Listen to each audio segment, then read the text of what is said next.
দেশের প্রান্তিক পর্যায়ে কাজ করা এনজিওগুলোর নিবন্ধন প্রক্রিয়া সহজ করার পরামর্শ দিয়েছেন পরিবেশ ও জলবায়ু উপদেষ্টা সৈয়দা রিজওয়ানা হাসান। দাতা সংস্থা থেকে ফান্ড পাওয়া নিয়েও জটিলতা না করার পরামর্শ তার। দুপুরে রাজধানীর একটি হোটেলে এনজিওর মাঝে ফান্ড বিতরণ অনুষ্ঠানে যোগ দেন অন্তর্বর্তীকালীন সরকারের এই উপদেষ্টা। ব্র্যাকের মাধ্যমে 18টি এনজিওর মধ্যে USAIDর ফান্ড বিতরণ করা হয়। এ সময় তিনি বলেন, নিবন্ধন প্রক্রিয়ার জটিলতার কারণে ছোট ছোট এনজিওর অনেক ভালো প্রকল্প আলোর মুখ দেখে না। দাতা সংস্থা থেকে তহবিল পাওয়ার ক্ষেত্রে অহেতুক জটিলতা করা হয়।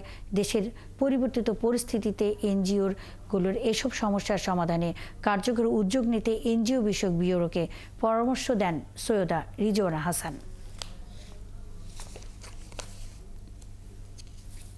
লেভেলে ধরেন রেজিস্টার্ড এনজিওরা দায়িত্ব নিয়ে যদি লোকাল লেভেলে যারা কাজ করে, ভলান্টারিজম প্রমোট করে, ক্রিয়েটিভিটি প্রমোট করে, তাদেরকে সাপোর্ট করতে না দেন, তাহলে রেজিস্ট্রেশনের বেড়াজালে কিন্তু আমরা সকলে আটকে যাব।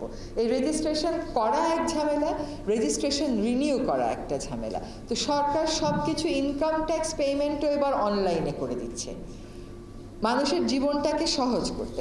আপনারা আপনাদের ভেরিফিকেশন প্রসেসটা যার যার সাথে কথা বলতে হয় তার সাথে কথা বলে সহজ করেন।